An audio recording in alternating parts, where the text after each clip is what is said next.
Dobre, máme tu ďalšiu alternatívu cvičenia brucha na tomto intergalaktickom prístroji. Tento pohyb samozrejme využívam aj pri výpadoch a ďalších cvikloch, kde chcem tú polohu nejakým spôsobom stabilizovať. Keďže jednoduchšia anatómia brucha je rebra panva, tieto oblasti chcem sa priblížiť a tým pádom nastáva aj taký pohyb chrbtice.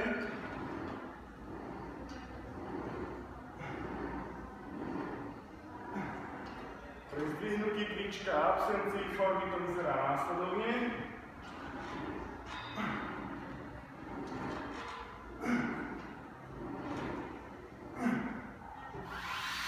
Sa rozhodujeme napríklad šikme.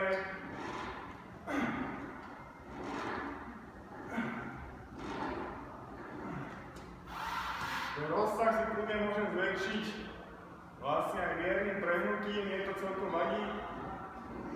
Na krížne, dobre sa v tom necítim, takže ten rozsah si vlastne reguluje podľa toho, kde sa dobre cítim.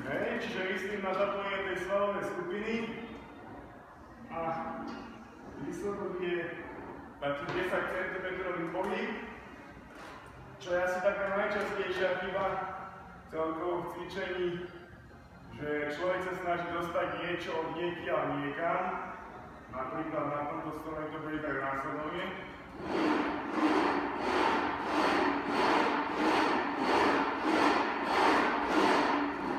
A garantujem, že pri tom spôsobe, ktorý som prezentoval,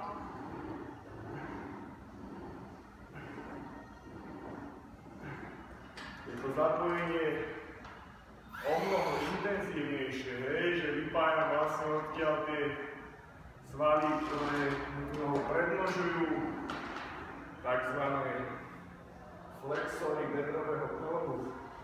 Celkovo by som chcel odtiaľ vynechať. Takže tento pohyb brucha využijem v následujúcom videu, ktoré bude zamerané na zakopávanie.